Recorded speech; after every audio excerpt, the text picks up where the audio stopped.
మనిషి కొరకు దైవమే కరిగి వెలిగే కాంతి పదం.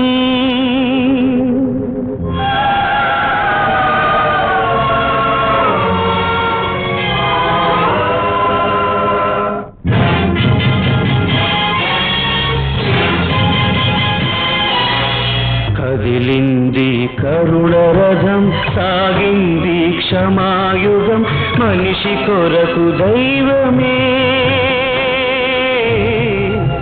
మనిషి కొరకు దైవమే కరిగి వెలిగే కాంతి పదం. కదిలింది కరుణ రథం.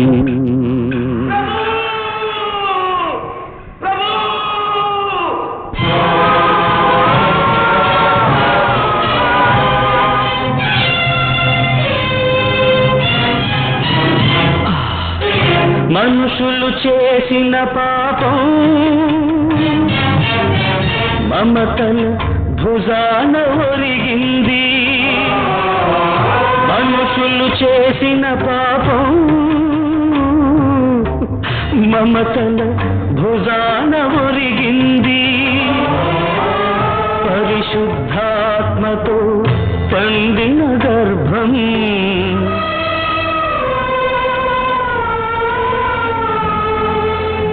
పరిశుద్ధాత్మతో పండిన గర్భం వరపుత్రునికై వగచింది వగచింది.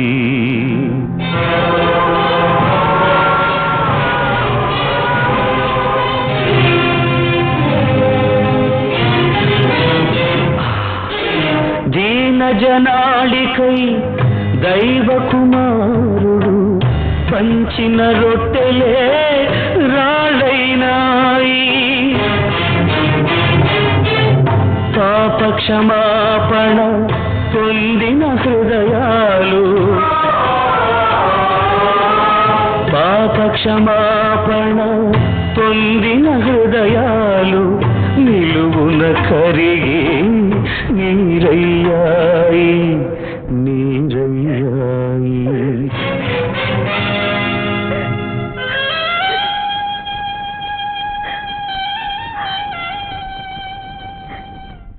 అమ్మలారా, నా కోసం ఏడవకండి, మీకోసం మీ పిల్లల కోసం ఏడవండి.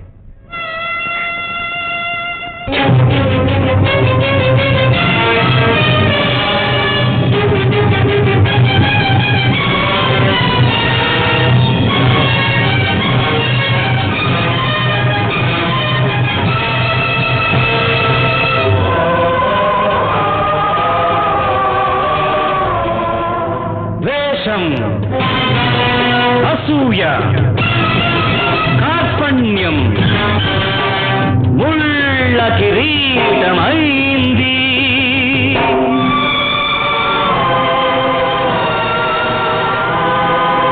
ప్రేమ,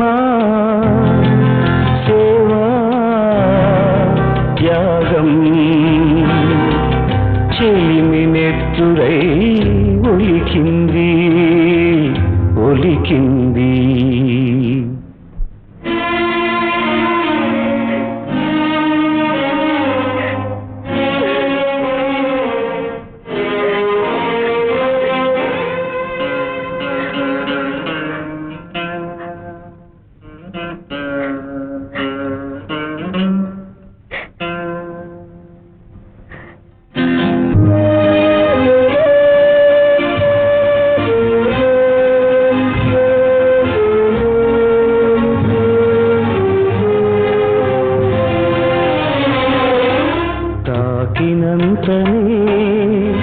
స్వస్థతనొసగిన తనువుపై కొరడా చెళ్ళంది.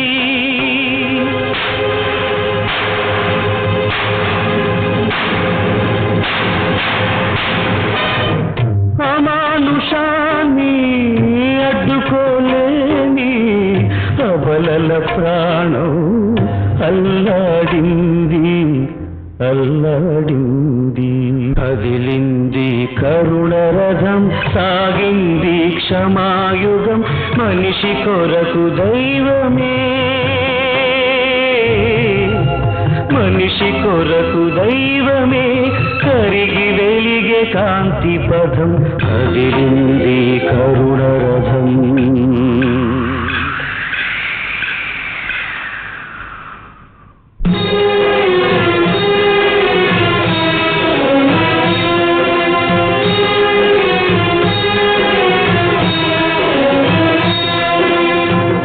పచ్చికల పెంచిన కాపరి దారుణ హింసకు గురి కాగా, ప్రేమ పచ్చికల పెంచిన కాపరి దారుణ హింసకు గురి కాగా, గదిరిపోయిన మూగ గొర్రెలు చెల్లా చెదరై కుమిలాయి, చెల్లా చెదరై కుమిలాయి.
పరమ వైద్యునిగా పారాడిన పవిత్ర పాదాలు, నెత్తురు ముద్దగా మారాయి. అభిషిక్తుని రక్తాభిషేకంతో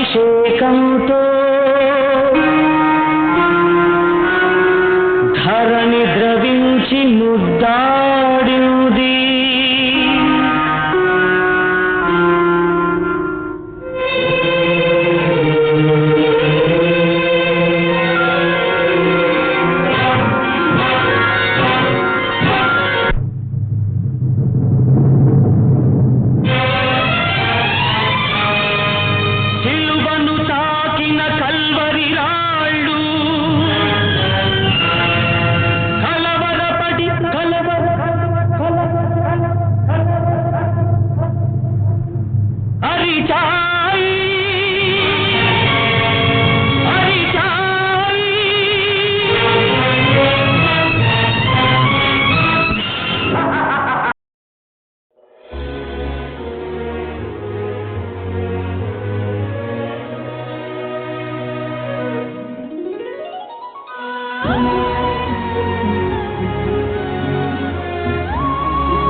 భూత భవిష్యత్తు మన టీవీ ప్రేక్షకులకు ప్రభు పేరిట శుభములు. దిన మన పాఠ్య భాగము సామెతల గ్రంథం 1వ అధ్యాయము. యెహోవాయందు భయభక్తులు కలిగినట జ్ఞానానికి మూలము అని సామెతల గ్రంథం 1వ అధ్యాయం 7వ వచనంలో మనం చూస్తాం.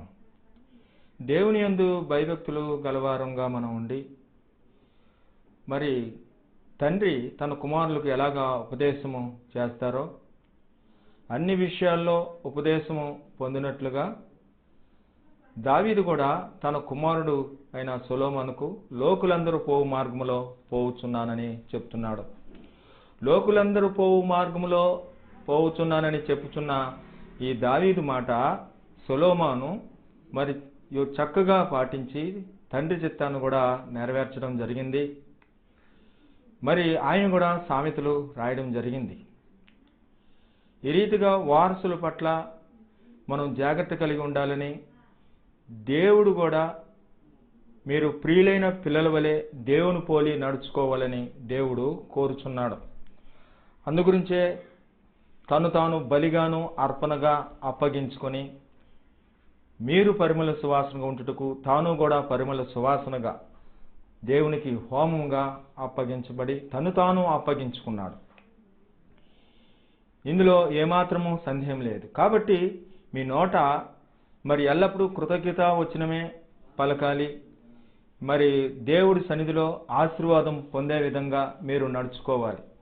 విగ్రహారాధికుడైన మరి లోబి అయిన విగ్రహారాధికులుగాను మరి మరి మనం నడుచుకోకుండా దేవుని సన్నిధిలో దేవుని రాజ్యానికి హక్కుదారులుగా మనం నడుచుకోవాలని దేవుడు కోరుచున్నాడు. కాబట్టి ప్రియులైన దేవుని పిల్లల వలె మనం దేవుని పోలి నడుచుకుంటూ యేసుక్రీస్తు మంచి మాదిరిగా తన అడుగుజాడలను మన ఎదుట ఉంచి వెళ్ళాడు. ఇటువంటి దేవుని పట్ల, గొప్ప దేవుని పట్ల మనం కృతజ్ఞతతో ఆయన బోధనలను నేర్చుకోవలసిన వారం ఉన్నాం. దైవపుత్రులారా యెహోవాకు చెల్లించుడి, మహిమా బలములు యెహోవాకు ఆరోపించుడి అని ఆయన చెప్తున్నాడు. ముదిము వచ్చే వరకు ఎత్తుకుని వాడిని నేనే చేసి ఉన్నాను, నేనే చంక పెట్టుకుంటున్నానని చెప్తున్నాడు. యోసేపు దూరదేశానికి వెళ్ళినప్పటికీ తిరిగి యోసేపు బ్రతికి ఉన్నాడని యాకోబుకు తెలిసినప్పుడు ఫరో బళ్ళును పంపినప్పుడు ఆ బళ్ళ మీద ఆ 70 మంది వస్తున్నప్పుడు యోసేపు కూడా తన గుర్రాలు రథాలు సిద్ధం చేసుకుని మరి ఆ యాకోబును ఎదుర్కొనటానికి వెళ్ళి యాకోబుకు కనబడి మరి యాకోబును కౌగిలించుకొని ముద్దు పెట్టి ఏడవడం జరిగింది.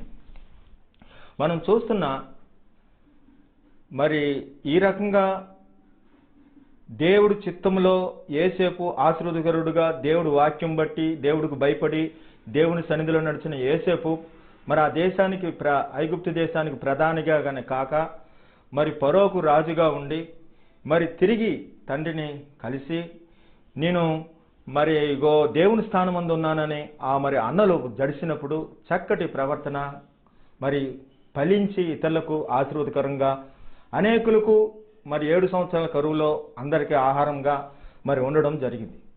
అయితే ఆహారముగా మరి ఆ ధాన్యాన్ని నిల్వ చేయడం బట్టి 7 సంవత్సరాలు సమృద్ధిగా పడినప్పుడు మరి అందరికీ మరి ఫలించే కొమ్మగా ఉన్నాడు.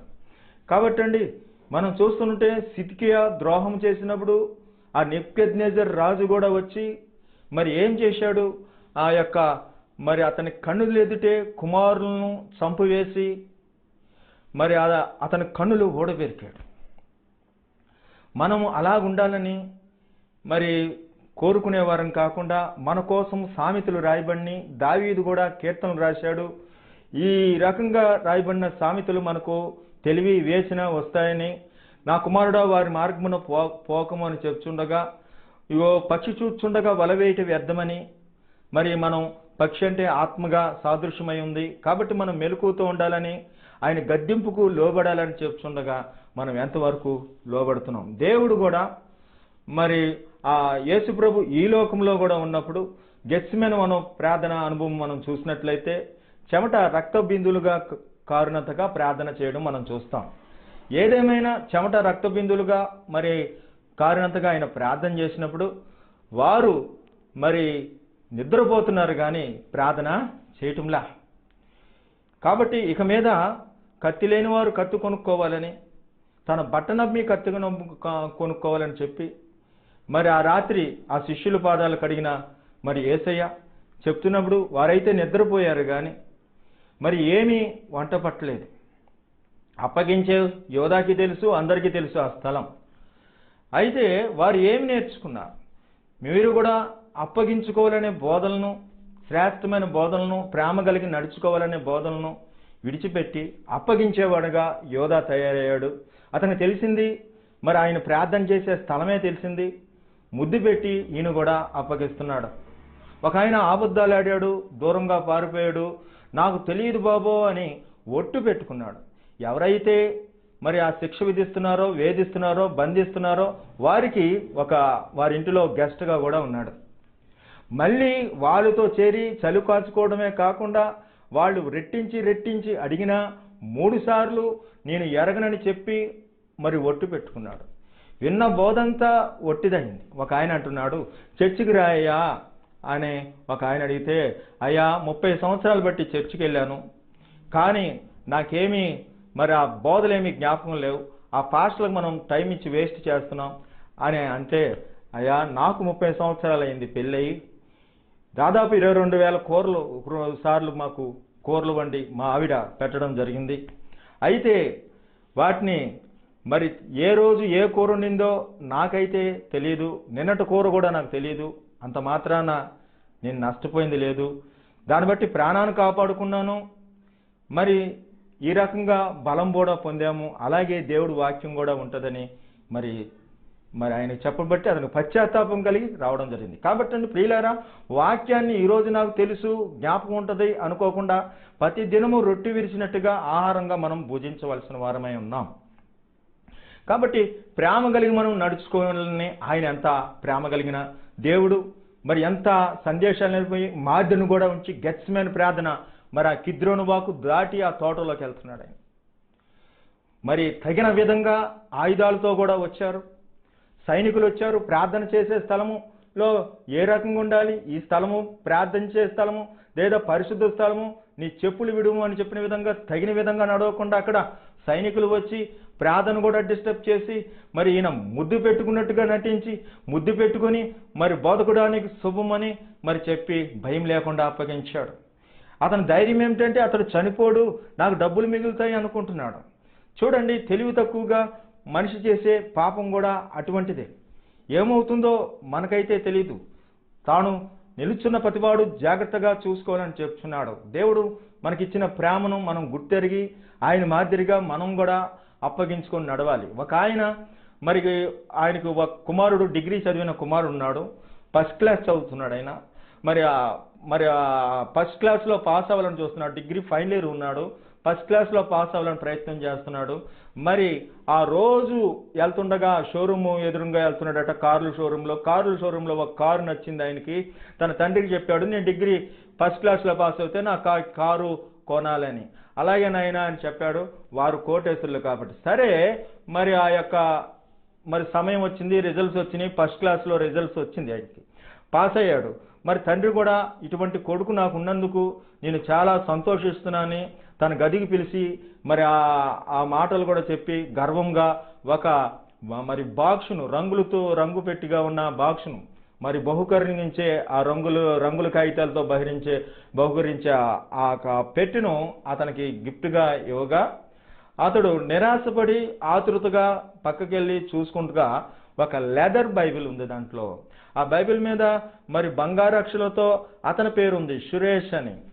చాలా కోపం వచ్చింది. ఇంత డబ్బు పెట్టుకొని నాకు చేసే పని ఇదా అనుకొని మరి ఆ బైబిల్ను అక్కడ వదిలేసి ఇంట్లోంచి వెళ్ళిపోయి మరి ఒక వ్యాపారం చేసుకొని చక్కగా మరి తనకు మరి స్నేహితులతో చక్కగా గడుపుతూ వ్యాపారంలో దేవుడు కూడా కొంత తోడ్పడబట్టి మరి ఆయన కూడా సాగుతున్నాడు.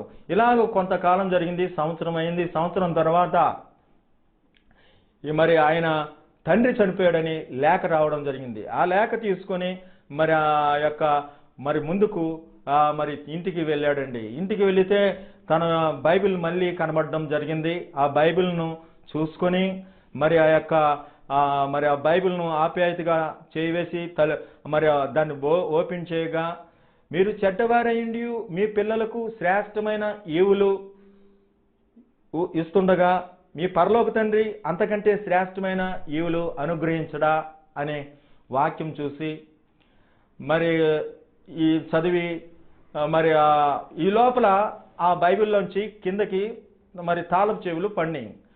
ఆ తాళపు చెవులు చూస్తే అంతకుముందు ఆయన రోజు చూస్తున్న షోరూమ్ యొక్క పేరు దాని మీద ఉండబడింది అన్నమాట అండి. కాబట్టి ఈ షోరూము ఆయన పేరు ఆ షోరూమ్ యొక్క పేరు చూసి అతను మరి తండ్రి కొన్నాడని గుర్తెరిగి దాని మీద ఉన్న తారీఖు కూడా చూస్తే అది ఎప్పుడో ఆయన పాస్ అయిన దినంనే ఆయన కారు కొనడం జరిగింది. అలాగా దేవుడు నువ్వు ఊహించిన దానికంటే ప్రేమ కలిగిన దేవుడు. నీకు మరి దేవుడిచ్చిన ప్రతి నియమము ఆశీర్వాదకరంగా దాచి ఉంచిన మేలు ఎంతో గొప్పది, శ్రేష్టమైనది. ఇప్పుడు మనం చూస్తున్న సామెతల గ్రంథం 1వ అధ్యాయం చూస్తున్నాం. దీన్ని ఎఫ్సీలు రాసిన పత్రిక 2వ అధ్యాయంలో చూస్తాం. ఎఫ్సీలు రాసిన పత్రిక 5వ అధ్యాయం అండి. మీరు ప్రేమ కలిగి నడుచుకోవాలి అనేది 5వ అధ్యాయం మనకు కనబడుతుంది. మరి ఇటువంటి ప్రేమ కలిగి మనం నడుచుకుంటున్నాం. మనం ఏ రకంగా దేవుడికి ఇష్టంగా పరిమళ సువాసన కొంటున్నాం. మరి మనం ప్రభు చిత్తమేదో ఎరుగునట్లు దినములు చెడ్డవి గనుక సమయం పోనీక సద్వినియోగం చేసుకొనొచ్చు, అజ్ఞానుల వలె కాక జ్ఞానంగా నడుచుకోమని ఆయన చెప్తున్నాడు. కాబట్టి మద్యముతో మత్తులైండుకుడి, మరి కృతజ్ఞతాస్తుతులు చెల్లించుడి, ఆత్మపూర్ణులైనడి అని ఆయన చెప్తున్నాడండి. ఈ వచనాలు ఉన్నాయి. ఇక్కడ చూస్తే యేసు తన కిద్రోను వాగు దాటి తాను వెళ్ళే ప్రార్థనా స్థలంలో అప్పగించబడిన రాత్రి మరి ఆ దివిటీలు పట్టుకుని వారు రావడం జరిగింది, వారు పట్టుకోవడం జరుగుతుంది. అక్కడ నుంచి తీసుకెళ్లి అన్నయ్య కైపాలు ఇంటికి తీసుకెళ్ళినప్పుడు మరి ఆ యొక్క పేతురు కూడా వెంబడించాడు. ఆ వెంబడించినప్పుడు ఆ యొక్క ప్రధాన యాజకునికి నెలవైన వారు బంధువుగా ఉన్నవాడు కూడా శిష్యుడిగా ఉన్నాడు మాట అండి. ఆ శిష్యుడు బట్టి మరి ఆయన ఇన్ఫ్లుయెన్స్ బట్టి లోపలికి కూడా వెళ్ళడం జరిగింది. అక్కడ సైనికులు చలిమంట వేసుకుంటున్నారు. చలిమంట వేసుకున్నప్పుడు ఒక చిన్నది అడిగింది.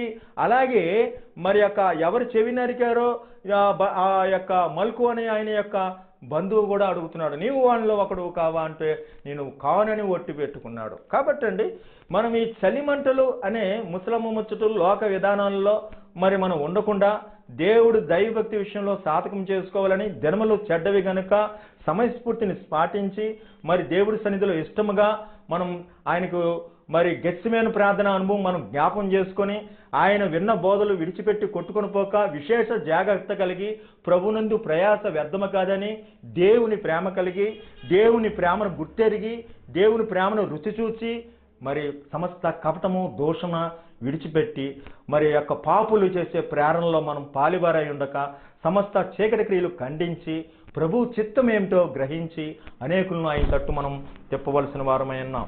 చూద్దామండి. మొదటగా దావీదు రాసిన దావీదు కుమారుడైన సొలొమోను అని ఇక్కడ ఉంటే ఇక్కడ కూడా మనం చూస్తున్నామండి. ఇక్కడ ఇగోండి మీరు దేవుని పోలి నడుచుకోవాలి, ఆయన మీరు ప్రియులైన పిల్లల వలె ఉండాలని దేవుని పోలి నడుచుకోవాలని ఆయన తాను పరిమళ సువాసనగా బలిగా దేవుని పోలి నడుచుకున్నాడు. మీరు కూడా అలాగే దేవుని పోలి నడుచుకోండి అని చెప్తున్నాడు. యేసు తన శిష్యులతో కూడా కిద్రోను వాగు దాటిపోయేను అని చెప్తున్నాడండి. ఇక్కడ 3 చోట్ల మరి ఆ యొక్క సంరక్షకులు వారసులు అనేది కనబడుతుంది. కాబట్టి అండి ఆ సంరక్షకులు వారసులకు నేర్పడం జరిగింది. ఆ విధానంలో వారు నడవడం జరిగింది. ఇక్కడ యేసు మరి నేర్పిన మరి ఆ శిష్యులు ఏ రీతిగా చెల్లా చెదురయ్యారో మరి ఒక ఆయన ఉరి పెట్టుకున్నాడు. మరి ఆయన మరి ఉరి పెట్టుకుని నడిమికి మరి బద్దలై పేగులు కూడా బయటకు వచ్చినాయట. నా కుమారుడా వారి మార్గమున పోకము అంటే మరి వారు మార్గాన్ని పోయి మరి ఈయన తెచ్చిన మరి ఆ యేసుకు తెచ్చిన ప్రమాదం బట్టి ఆయనకు ఆ శాపకర్మం జరిగింది. మనం చూస్తుంటే 2వ వచనాల్లో ఇదిగో జ్ఞానము ఉపదేశము మీ వివేక సల్లాపములు గ్రహించుటకు అనేది చెప్తుంటుంటే ఇక్కడ గ్రహించడు ఏం నేర్చుకోమని యోధాకు ఆ స్థలము తెలిసి ఉండను, ఆయన అప్పగించిన యోధా. ఈయన నేర్చుకున్నది ఏంటంటే స్థలం మాత్రమే తెలిసింది, అప్పగించిన యోధా అని చెప్తున్నారండి. మీరు కూడా పరిమళ సువాసనగా దేవునికి బలిగాను అర్పణగా ఆయన అప్పగించుకున్నాడు కూడా. అలాగే అర్పణగా అప్పగించుకున్నంటే ఇక్కడ అప్పగించుకున్నదండి, ఇక్కడ అభ్యాసం ఉంటుంది, యతిప్రాసులతో కలిసింది. మూడు రొల్లుల్లో నేర్చుకునుట అనేది కనబడుతుందండి. మూడుల్లో చూస్తే తగిన విధానం, పవిత్రకు తగిన విధానం అంటే వారు దివిటీలతోనూ ఆయుధాలతోనూ సైనికులతోనూ బంటురోతులతోనూ మరి ఆయన శిష్యుడే అప్పగించడానికి మరి రావడం మనకు అక్కడ కనబడుతుంది. వారు చేస్తుంది ప్రార్థన, అక్కడ ఆయుధాలతో సైనికులు చేస్తుంది ద్రోహము. కాబట్టి అండి ఈ రకం విషయం ఉంటే నీతి న్యాయాలు అనుసరించిటి అని చెప్పాడండి 2వ వచనం. 3వ వచనంలో నీతి న్యాయాలు అనగానే ఇక్కడ నీతి న్యాయం ఏమైపోయిందో మనకు అక్కడ తేట అవుతుంది. ఎక్కడ చూస్తుంటే మీలో జాగ్రత్తమ కానీ ఏ విధమైన అపవిత్రత కానీ లోభత్వం కానీ వీటి పేరైనా ఎత్తకూడదు, ఇది పరిశుద్ధులకు తగినది. కాబట్టి పరిశుద్ధులకు తగిన విధంగా ఇక్కడ లేరనేది కూడా మనకు కనబడుతుంది 3వ వచనాల్లో. ఇక్కడ చూస్తే నీతి న్యాయాలు పరిశుద్ధులకు తగిన విధంగా ఉండాలి. ఇక్కడ కూడా పరిశుద్ధ తగిన విధంగా ప్రార్థనా స్థలంలో లేకుండా ఒక బందిపోటు దొంగను బంధించినట్టుగా తీసుకెళ్ళడం మనం చూస్తాం. అయితే మరి 4వ వచనాలలో చూస్తే జ్ఞానము లేని వారికి బుద్ధి కలిగించుటకు యవనులకు తెలివి వివేచన చేయుటకు తగిన సామెతలు అని ఇక్కడ చెప్పబడిందండి. ఇతరులకు ఫలము. అయితే యేసు తనకు సంభవించబోనిది ఏంటో ఎరిగి తానే ముందుగా వచ్చి మీరు ఎవరిని వెతుకుచున్నారు అని అడుగుతున్నాడండి. ఇక్కడ చూస్తే మీరు కృతజ్ఞత వచనమే ఉచ్చరింపవలన కానీ బూతులైనా పోకిరి మాటలైనా సరసోక్తులైనా ఉచ్చరింపకూడదు అనేది ఉందండి. కాబట్టి ఇక్కడ మూడో వచనంలో ఇతరులకు బలం, ఇక్కడ మరి బుద్ధిహీనులకు యవనులకు మరి ఉపయోగపడడం, ఇక్కడ కూడా మన నాలుకతో మంచి ఇక్కడ సామెతలు అనడం, ఇక్కడ కూడా నాలుకతో ఉపయోగపడే మాటలు చక్కగా ఉండాలని మనం సామెతలు నేర్చుకోవాలని యేసు కూడా తనే అడుగుతున్నాడు, మీరు ఎవరిని వెతుకుతున్నారని. ఇతరులకు మేలు చేయుట అనేది, నాలుకతో కూడా మేలు చేయుట అనే అర్థాలు రెండు రకాలు. ఇతరులకు మేలు చేయుట, నాలుకతో కూడా మేలు చేయుట అనేది 4 వచనాల్లో ఇతరులకు మేలు ఫలము వెళ్ళడం కనబడుతుంది. 2వ వచనాల్లో వారు నేర్చుకున్నది కనబడుతుంది. 3వ వచనంలో పరిశుద్ధత గురించి మనకు కనబడుతుంది.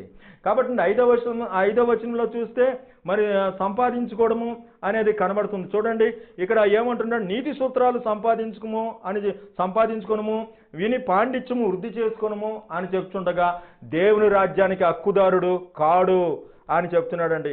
ఎవరు దేవుని రాజ్యానికి హక్కుదారుడు కాడు? విగ్రహారాధిగా అయిన, లోబియను, వ్యభిచారైన, అపవిత్రుడైన క్రీస్తు యేసు యొక్క దేవుని రాజ్యమునకు హక్కుదారుడు కాడు. కాబట్టి సొంతం చేసుకునుట, ఇక్కడ మరి స్వాధీనం చేసుకునుట అనేది, దొరుకుట అనేది కూడా మనకు 3:5లో కనబడుతుంది. యేసు నజరేయుడైన యేసును మేము వెతుకుతున్నామని చెప్తుండగా ఆయన నేనే అని చెప్తున్నాడండి. ఈ రకంగా అక్కడ దొరకడం అనేది కనబడుతుంది. 3:5లో దొరకడం కనబడిందండి. 3:6లో చూస్తే గూఢమైన వాక్యములు, భావసూచకములు మీరు ఎరగాలి అని చెప్తుండగా, గ్రహించుటకు అని చెప్తుండగా, ఇగో మరి నేనే అని చెప్పగా వారు వెనుకకు తగ్గి నేల మీద పడ్డారు. కాబట్టి ఇక్కడ గూఢవాక్యం ఏంటంటే నేలకు పడ్డం. ఇక్కడ వ్యర్థమైన మాటల చేత ఎవరు మిమ్మల్ని మోసపరచనీయకుడి అని చెప్తున్నాడు. కాబట్టి సాక్ష్యం కనబడుతుంది, ఇంకా మోసపోకూడదు అనేది మనకు ఇక్కడ కనబడుతుంది. గ్రహించుట అనేది 3:6లోనూ కనబడుతుందండి. గమనించండి, వెనక్కి తగ్గి పడిపోయారు, వారు వచ్చిన పని వ్యర్థమైంది. అలాగే చూస్తే గూఢ వాక్యం కనబడుతుంది. దీంట్లో మనకేమి గ్రహించాలి మనం గమనించండి.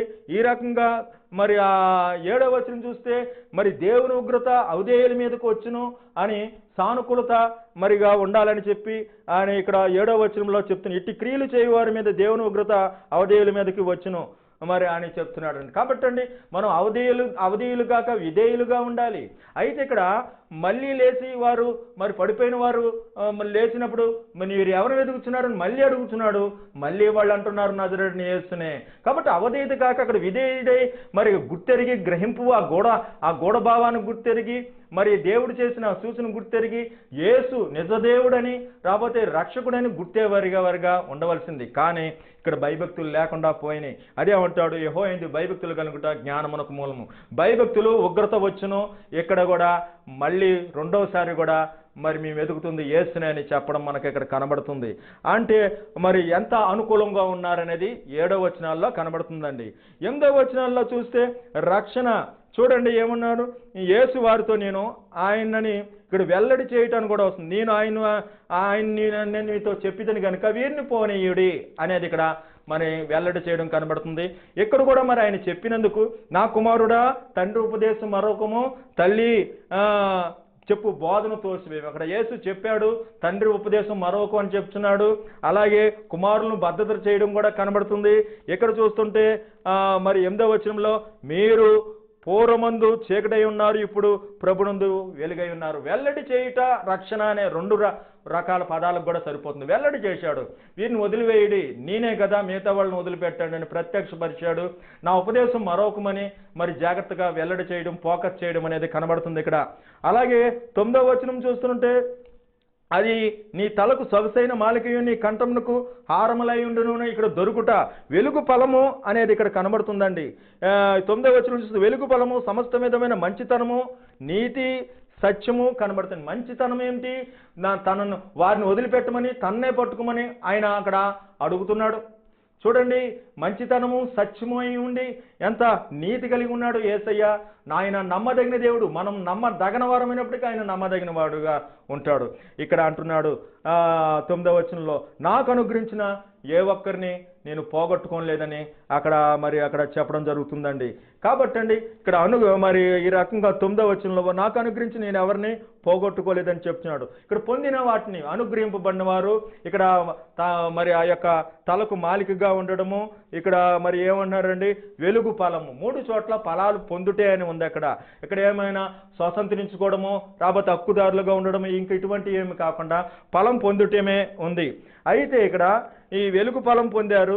ఇక్కడ ఫలం ఏమిటంటే మంచితనము, ఆ సత్యము ఏమిటంటే యేసు మరి ఆ యేసుకు అనుగ్రహింపని వారందరూ రక్షించబడ్డారు. ఆయన మాత్రమే తను తాను అప్పగించుకున్నాడు కానీ వారిని విడిపించాడు.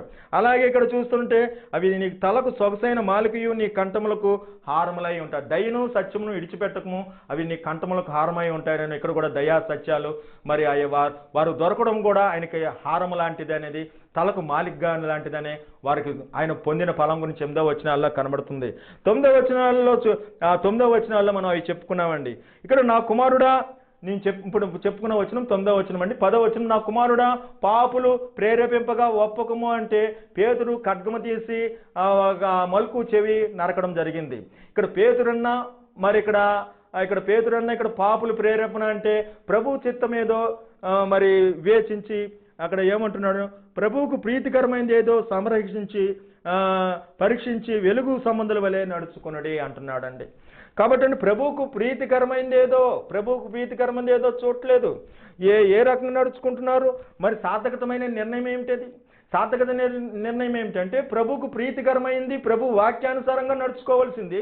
పాపుల ప్రేరేపణ బట్టి నడిచాడు. 3 పదుల్లోనూ ఒకరిదానికొకటి ఉత్తర పశ్చిత్రాలు ఎక్కడెక్కడికో గలిబిలి చేసుకొని మరి ఈ రకంగా గలిబిలి చేసుకొని వచనాలు చూస్తున్నారు కానండి. ఈ రకంగా చూడటానికి వాళ్ళకి ఈ రకంగా చూపించడానికి అసూయపడుతున్నారు. కొంతమంది ఆన్లైన్ ద్వారా కూడా, మైండ్ ఆన్లైన్ ద్వారా కూడా చూపెడుతున్నప్పుడు కూడా డిస్టర్బ్ చేసే పదాలు వారు అసూయతనమే.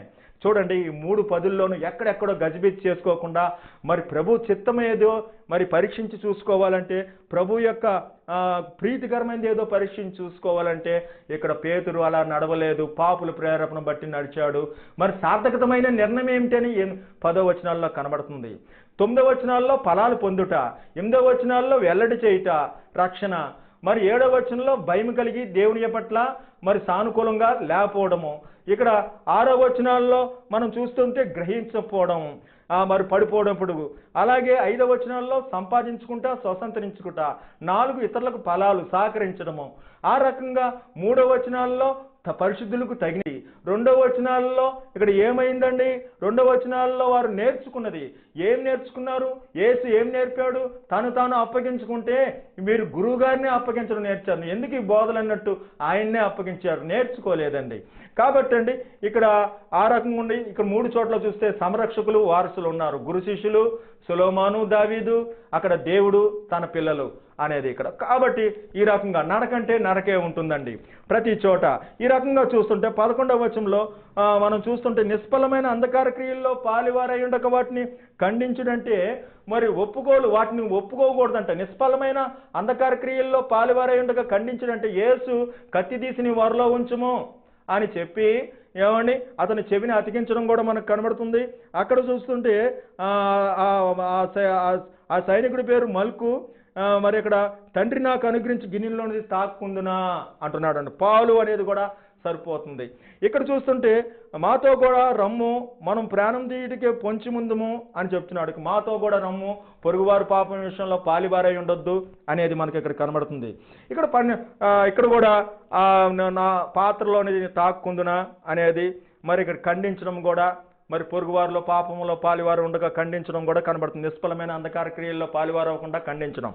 అలాగే చూస్తే పాతాళం మింగివేసినట్లు, అలాగే సమాధిలోనికి మింగివేయబడినట్లు అనేటి ఇక్కడ ఉంటే యేసును బంధించి తీసుకెళ్తున్నారు. బంధించబడుట ఇక్కడ రహస్యమైన క్రియల గురించి మాట్లాడటైనా అవమానకరమైందంటే యేసును తీసుకెళ్ళడం అవమానకరమైందే.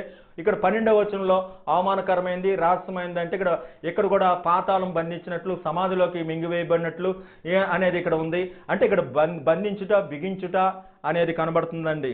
కాబట్టి అండి ఆయన అరెస్ట్ చేశారనేది, రహస్యంగా ఉంచారనేది కూడా కనబడుతుంది.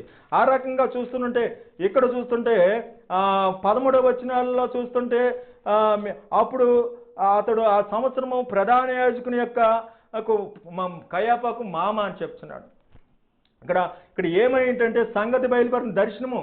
ఇక్కడ దర్శనం ఏమిటంటే వారు వెల్లడి ఏమిటంటే వారు దోచుకుంటున్నారట, దొరికినంత దోపుడు సొమ్మును నింపుదము రండి అని వారు దుర్మార్గంతో మరి ఇతరుల పట్ల కీడు చేస్తూ ఉండేవారు అన్నమాట. ఎదురాండ్రులను ఇండ్లు దిగమింగుతారనే విధంగా, సంత వీధుల్లో వందనాలు కోరుతారనే విధంగా మనం ఇక్కడ చూస్తున్నాం.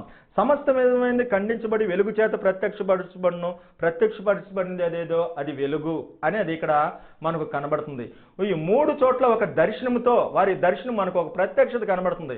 వీరు దోచుకుంటున్నారనేది అక్కడ వెలుగు ప్రత్యక్షపడిందని వారు బంధువులు అనేది కూడా కనబడుతుంది.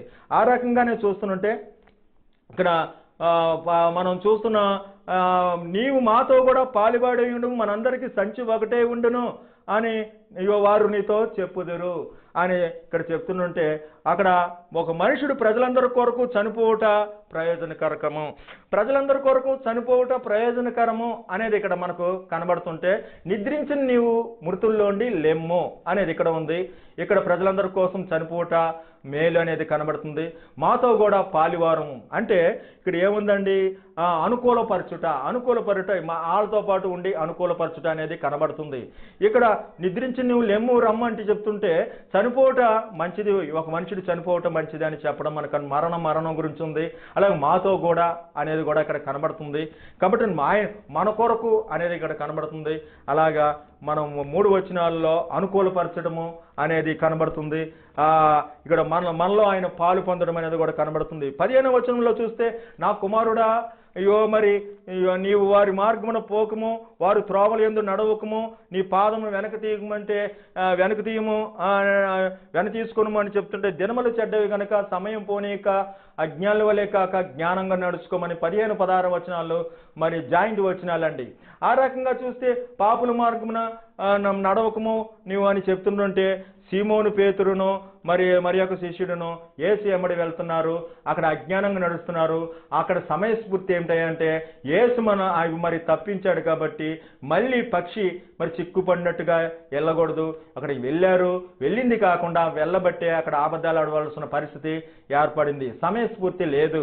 అయితే ఇక్కడ కీడు చేయుటికే వారి పాదములు పరిగెత్తుదురు, నరహత్య చేయుటికే వారు త్వరపడతారంటే, ద్వారమునొద్దన పేతురును తిరిగి ఆ శిష్యుడు ద్వారపాలకురాలతో మాట్లాడి లోపలికి తీసుకువెళ్ళాడు. ఇక్కడ పాదాలంటే ఇక్కడ కూడా నడక గురించి చెప్తున్నారండి. కాబట్టి జ్ఞానముగా నడుచుకునేది 16వ వచనాల్లో సరిపోయింది. సమయస్ఫూర్తి 15వ వచనాలకు సరిపోతుంది. మరి యేసును మరి వెనకాతలు వెళ్ళడం అది సమయం కాదని ఇక్కడ చూస్తుంటే, పక్షి చూచుండగా వలవేయట వ్యర్థము అనేది ఇక్కడ కనబడుతుంటే, మరి ఇక్కడ అంటే మనం ఏం చేయాలండి, గ్రహింపు అని అర్థం వస్తుంది. ఇక్కడ ఇందువలన ప్రభువు చిత్తం ఏదో గ్రహించుకునుడి అంటున్నాడు. పక్షి చూచుండగా వలవేయట వ్యర్థము, ఇక్కడ గ్రహింపు అక్కడ గ్రహింపే. ఇక్కడ చూస్తే ద్వార వద్ద ఉన్న కావలి ఉన్న ఒక చిన్నది పేతురుని వద్దకు వచ్చి, ఈ మనిషిని శిష్యుల్లో ఒకడు కావా అని అడిగితే కానని చెప్పింది. కానని ఆయన చెప్పడం జరిగింది. చూడండి, మనం ఇక్కడ చూస్తే మద్యముతో మత్తులై ఉండకడి అనేది మనం అందరం ఎరిగింది. అయితే అక్కడ చలిమంట వేసుకుంటున్నారు బంట్రోతులు, వారు చలి కాచుకుంటుండగా పేతురు గోర చలి కాచుకుంటున్నాడు అనేది, చలి కాచుకునుట చలిమంట వేసుకునుట ఇక్కడ మనకు కనబడుతుంది. మద్యము చలిమంటకి సాదృశ్యముగా కనబడుతుంది. అరే సోనాసనమకే పొంచి ఉంది అంటే సాగకుండా ఆగిపోవడం అనేది 18వ వచనాల్లో ఉంది. చూడండి, ఇక్కడ మద్యంతో మత్తులై ఉండకుడి. అలాగే చూడండి, ఆశాపాతకులు అదే గతి కూడా అట్టిదే అనేది చెప్తున్నారండి. ఒకరికొకడు కీర్తనలో ఆత్మ సంబంధమైన పాటలతోనూ పద్యములతోనూ మరి ప్రభుని గురించి పాడుతూ ఉండాలంటే ఆయన శిష్యులు కావాలి, ఆయన లాంటి బోధలు కావాలి అనుకొని మరి ఆయన పట్టుకొని తీసుకొచ్చి ఇక్కడ ప్రశ్నలు వేస్తున్నారు ఆచూకి. ప్రధాన యాజకుడు ఆయన శిష్యుల గురించి, ఆయన బోధన గురించి యేసుని అడగగా ఇక్కడ 2 రకాల అర్థం వస్తుంది మాట అండి. కాబట్టి అండి వీరి ఆశ అటువంటిది. కాబట్టి 20వ వచనంలో చూస్తే, జ్ఞానము సంత వీధుల్లో కేకలు వేయుచున్నది, బిగ్గరగాది కేకలు వేయుచున్నది, వీధుల్లో కేకలు వేయుచున్నది అని చెప్తుండగా, నేను బాహాటంగానే చెప్పానని ఇక్కడ కూడా చెప్తున్నాడు 20వ వచనంలో. జ్ఞానం వీధుల్లోనూ సంత వీధుల్లోనూ కేకలు వేయుచున్నది, బాహాటంగా అనే కేకలు చెప్తున్నానని ఇక్కడ కూడా చెప్తున్నాడు. ఎల్లప్పుడూ కృతజ్ఞతాస్తుతులు చెల్లించుడంటే, నేను ఎల్లప్పుడూ మరి అనేది కూడా ఇక్కడ చెప్తున్నాడు. ఎల్లప్పుడూ దేవాలయంలో బోధించుతూ వచ్చి తిని రహస్యంగా లేదు అని ఎల్లప్పుడూ కలిసింది. అలాగే బహిరంగంగా అనేది కలిసింది. ఇక్కడ చూస్తే వెల్లడి చేయుట, విరివిగా వెల్లడి చేయుట అనేది ఎప్పుడు వెల్లడి చేయటాన్ని తెలిసిందండి. కాబట్టి దేవుడి సన్నిధిలో మనం ఏ విషయంలో నిరాశపడక మరి విడిచిపెట్టి కొట్టుకొని పోకుండా దాన్ని సార్థకం చేసుకునే ప్రార్థన అంటూ ఉండాలి. గెత్సేమనీలో వారు ఎన్నైతే బోధలు విన్నారో వాటి గురించి ప్రార్థన చేయవలసింది మానివేసి నిద్రపోతున్నారండి. కాబట్టి అండి నిద్రపోతున్నారు కాబట్టే ఆయన అబద్ధాలు ఆడవలసిన పరిస్థితి వచ్చింది. కాబట్టి ఈరోజు మనం మెలకువతో ఉండి ఆయన్ని అప్పగించేవారిగా కాకుండా మనం ఎల్లప్పుడూ మన ఆయన కోసము నేను ఎప్పుడు చెప్పాడైనా నేను ఎరగనని ఒట్టి పెట్టుకుంటున్నాడట, శపించుటకు కూడా. ఎందుకని అలాగా ఒట్టి పెట్టుకుంటున్నాడంటే ఆ చలిమంటల దగ్గర మరి చేరబట్టి. మరి ఏ గుంపులో ఉండాలి? అవిశ్వాసులతో విజ్జోడుగా ఉండొద్దు, జ్ఞానముగా నడుచుకొని ప్రభుకు ప్రీతికరమేదో పరీక్షించి ప్రభు చిత్తమేదో గ్రహించి మద్యముతో మత్తులై ఉండక ఎల్లప్పుడూ కృతజ్ఞతాస్తుతులు చెల్లించి దేవుని దైవభక్తి విషయంలో సాధకం చేసుకుని మీ నోట మరి ఎల్లప్పుడూ దేవుని మహింపరిచే విధంగా నాలికను పెట్టుకుని భూమి మీద మీ అవయవాలను చంపుకొని క్రీస్తుతో కూడా లేపబడిన వారైతే పైనున్న వాటినే వెతకమని ఆయన చెప్తున్నాడు. అపరాధముల చేత పాపముల చేత చచ్చిన మనము క్రీస్తుతో కూడా ఆయన బ్రతికించాడు. దేవుడు తన పరిశుద్ధ వాక్కును మన వెనుకల్లో దీవించును గాక. ఆమేన్. మహోన్నతుడు, సర్వశక్తివంతుడు, సర్వాధికారి నాయన ఇగో ఎంతో శోధనలో తొందరలో మరి ఇగో సాతాండు మరి నాయన మైండ్ రీడర్తో ఎంతో శోధిస్తుండగా కూడా ఇగో మీ మాటలు పలికించారు. వందనాలు. సాతాను క్రియలు లయపరచండి. ప్రతి బిడ్డను నేర్చుకున్న వాటిని అయ్యా నిన్ను సంతోషపెట్టే విధంగా పరిమళ సువాసనగా మేముంటం కోసం నీలో ఇగో నిలుచుట కోసం తీగలు మీరు ద్రాక్షవల్లి నేను నాకు వేరుగా ఉండి మీరు ఏం చేయలేరన్నావు. కాకి అయ్యా తిరిగి రాలేదు, పౌరమే తిరిగి వచ్చింది. దేవాన్ని సత్యములో ప్రతిష్ఠించాను. నీకు ఇష్టలేని పిల్లలు నువ్వెంతో ప్రేమించావు తండ్రి. నీ ప్రేమను గుర్తెరిగి అయా ప్రభా ఇగో భయభక్తులు కలిగి ఉండుట జ్ఞానానికి మూలమని చెప్పి ఇగో నాయన వెండి కాసిపడక నీవిచ్చిన వాక్యాన్ని ఇగో విని కొట్టుకుని పోక దైవభక్తి విషయంలో ఇగో నిన్న చోటన మీరు ఉండాలని తండ్రి నేను ఏకమైన లాగున వీరును ఏకమై ఉండాలని వారి కోసము అవి ఏ రకంగా ప్రార్థన చేశావో మీ మిత్రుల కోసం కూడా అయ్యో మరి రక్షించేవారిగా వచ్చేయండి. పాపుల ప్రేరేపణలు అయా మరి ఆ కోప స్వభావాలు చీకటి అయ్యో ప్రతి దుర్నీతి వదిలిపెట్టి ప్రార్థనా పరులుగా ఆశీర్వదకరులుగా గెత్సేమనీలో నువ్వు చెవట రక్తబిందులుగా మెలకువతో ప్రార్థన చేయుడి.